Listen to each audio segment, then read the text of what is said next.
what's my demand? Low. My demand can be high, my demand can be low.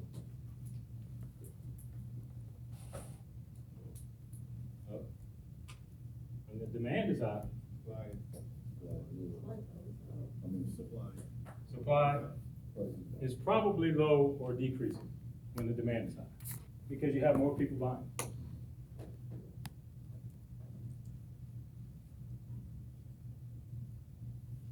So what's the price associated with supply being high? Typically, if your supply is high, your price is Lower. okay. And if your demand is high, what is your price? Higher. If the demand is high, can the price be low? Yes. Absolutely. If you know that, you will answer all my supply demand questions.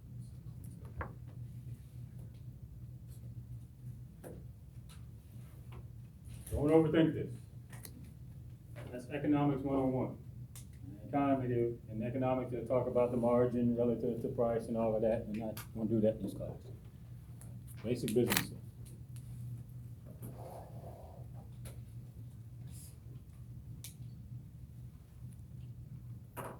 Competition. If you get slides that I don't talk about in class, do not expect to see that on it again, all right? And I'll let you know which slides are relevant, okay? But let's talk about competition. This isn't interesting. For perfect competition to exist, all firms must be small and the number of firms must be large. Does that make sense? All firms must be small. And the number of firms must be large. Why do they have to be small? If you add a large company into that, what's the problem? Larger companies have bigger, average supply, have more money. Okay? They can operate more efficiently, so they can lower the price and take more of it. Okay? The big companies can act as a monopoly, they can take over a large market share. Okay? All right? Make sure you notice. If I substituted small for large, then we got a problem. That does not create perfect competition. If I said true false, all firms must be large, and the number of firms must be large, that is false. Have to be small.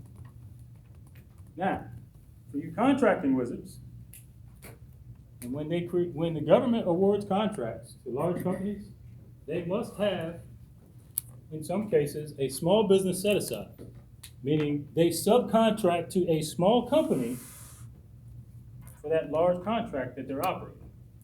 There are goals that the government sets forth that says, hey, government, if you're going to award to a large company, you must do 10 to 20% of your business, you must bring on a small business.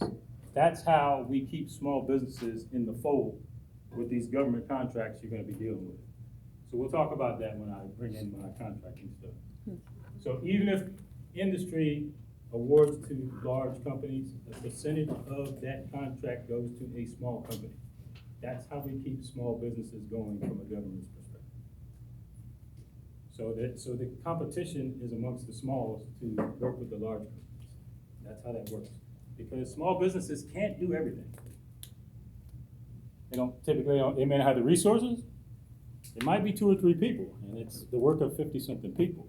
But what those 2 or 3 people do might be really important to bring on board with a large company. Small business set aside goal.